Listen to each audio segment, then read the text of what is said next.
Nous sommes à Montreux, au bord du lac Léman, au cœur de la Riviera suisse. Bonjour, je m'appelle Arnaud, je suis mannequin international et je suis marathon et sourd. Je m'appelle Sophie, j'ai 24 ans, je suis mannequin, je suis de naissance.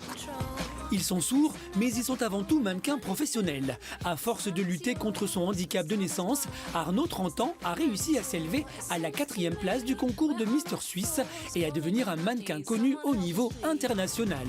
Même combat pour Sophie, 24 ans, qui a été élue première dauphine de Miss France en 2007. On est toujours battant, surtout au montrer au public que malgré notre handicap, il n'y a pas de gêne au niveau du travail, on a toujours une solution, mais il faut toujours être battant et toujours garder l'espoir. Pour moi, participer à Miss France, c'est fabuleux parce que c'est pour montrer aux personnes que nous sommes capables comme tout le monde. On a des compétences, parce qu'il y a des gens qui croient que le handicap n'a pas de capacité comme des malades, non, au contraire. La surdité et les problèmes d'élocution n'ont pas empêché Arnaud de faire carrière, même s'il reconnaît que dans certains cas, il se heurte à des obstacles. Par exemple, moi, je ne peux pas téléphoner.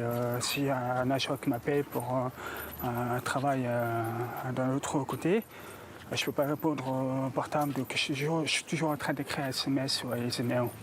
Ça, c'est un handicap pour moi au niveau de la communication, oui.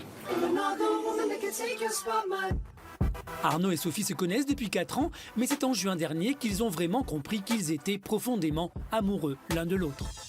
Oui, puis souvent de bêtises, on aime bien faire des grimaces, des fois elle me fait rire, des fois elle me rougir, parfois la honte.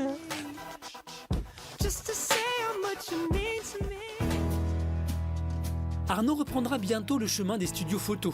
Mais s'il est en Suisse aujourd'hui, c'est pour intervenir au Congrès des sourds et malentendants dans l'espoir d'encourager ceux qui ne trouvent pas de travail à cause de leur handicap.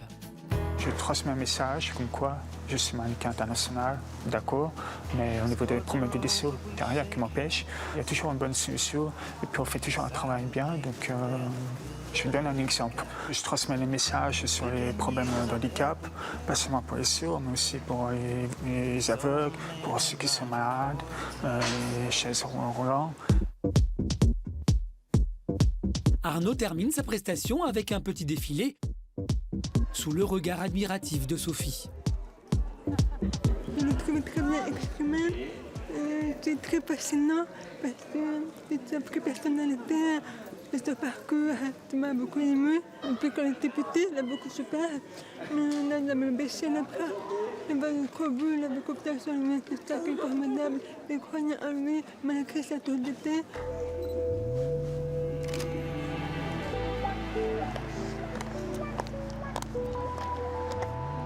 La même profession, le même handicap, la même générosité et surtout la même volonté de se surpasser. Arnaud et Sophie étaient vraiment faits pour se rencontrer. On a même beaucoup de points communs, la même chose. C'était un coup de foudre quand on s'est rencontrés. On a tout ce qu'il faut. C'est presque comme un conte de fées. Oui, je l'ai vraiment aimé. Je suis très émue de Japan. Quand il est venu vers moi, lui, j'ai excité tellement que c'était pas déjà. Et le jour où elle était célibataire, et puis moi aussi, qui est tombé célibataire en même temps, ma voie est libre. Donc